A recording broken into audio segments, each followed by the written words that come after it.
Welcome to Shom Machshav on the Daf Shir sponsor Nishpas HaMakashom Le'Abbas Yitzchok. We're holding Metzia Daf Pei. The Gemara on the top of Amud Aleph brings the story. The Rebbi, how did the Yisurim come on him? Well, it came through a Maisa and it left through a Maisa. The Maisa that came in, there was a calf that was about to be shechted, about to be slaughtered, and he runs to Rebbi, puts his hand under his wing, and he starts crying. And Rebbi tells him, "Go to Shchito, ki lekach nitzato. You were created, you were born for this." Min Shemayim, they saw what Rebbi did. They said, "You're not merachim, you have no mercy, you will get Yisurim." Then, how did the Yisurim go away? Because the maid of Rebbi was cleaning out the rats from the house, and Rebbi said, "Let them stay."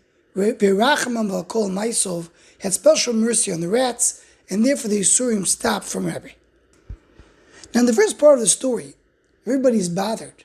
What did Rebbi do wrong? Rebbi said that a calf is meant to be nishchat. That's the outlook. That's how we, as Yidden, look at animals.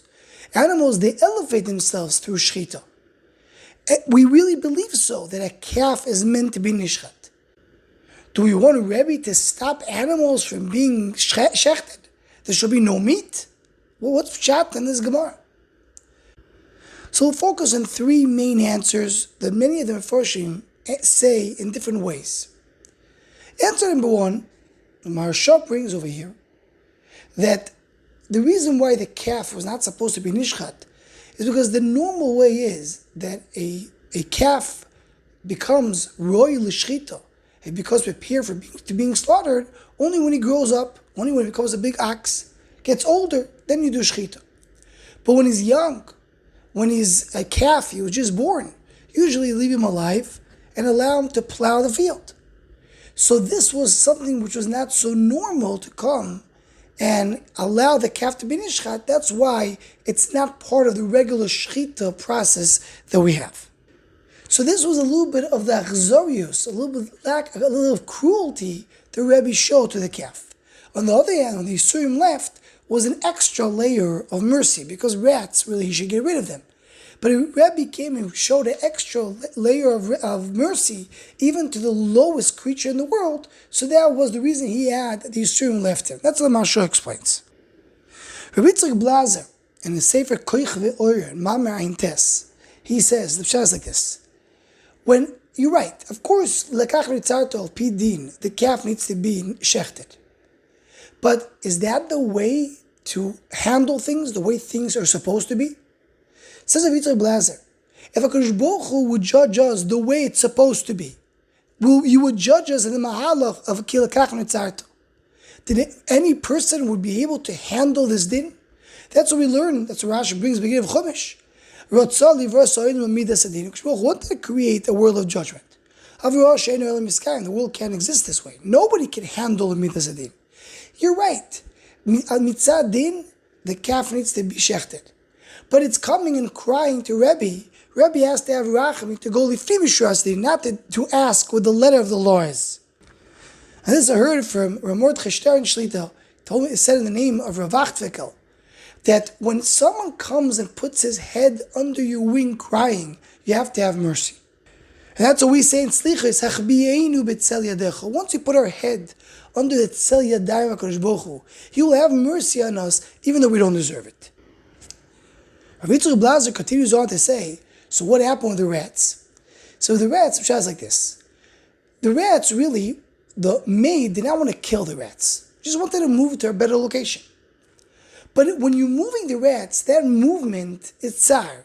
It's a little bit of painful for them. They have to move from the current habitat to go somewhere else, even though there may be better for them.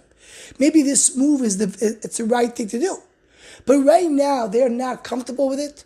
So Rebbe said, don't do that to them. This is the reason the Yisurim left Rebbe. Of course, Yisurim are good for Rebbe. Any Yisurim mechaprim, Yisurim bring more schar. Yisurim is something that at the end of the day is good. But at the moment, he's suffering from it. At the moment, he's not happy with it.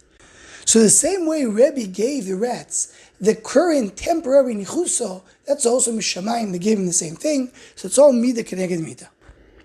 A third mahalach that many of the Mefarshim bring, so brings the Yavitz over here, the Chidah and the Ben Yoyado and some of the Sivri Chasidus.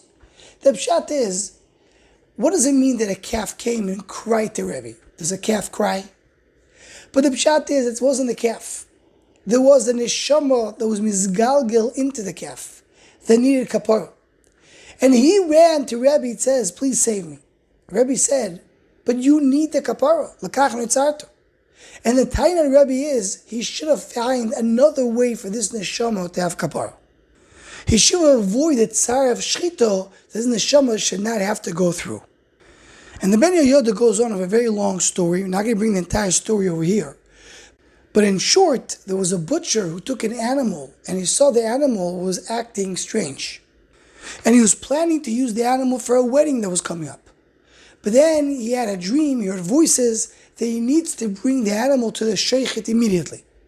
And the sheikhet also had a dream that the butcher is going to bring the animal to him today and he needs to shechter right away. And they found out, based on a dream, that it was a neshama of one of the chashuvei ha'ir that was in this sheep, and the kapara for what he did during his lifetime was the shchita to be done on this animal. So the Ben Yehoyada brings this story as an example that we see the gil neshamas in the animals, and that's what brings them kapara, and that's the pshat in the story with Rebbi. Anyone want to join the Shomach Shava email list to Hotzugo, please email shomachshava@gmail.com.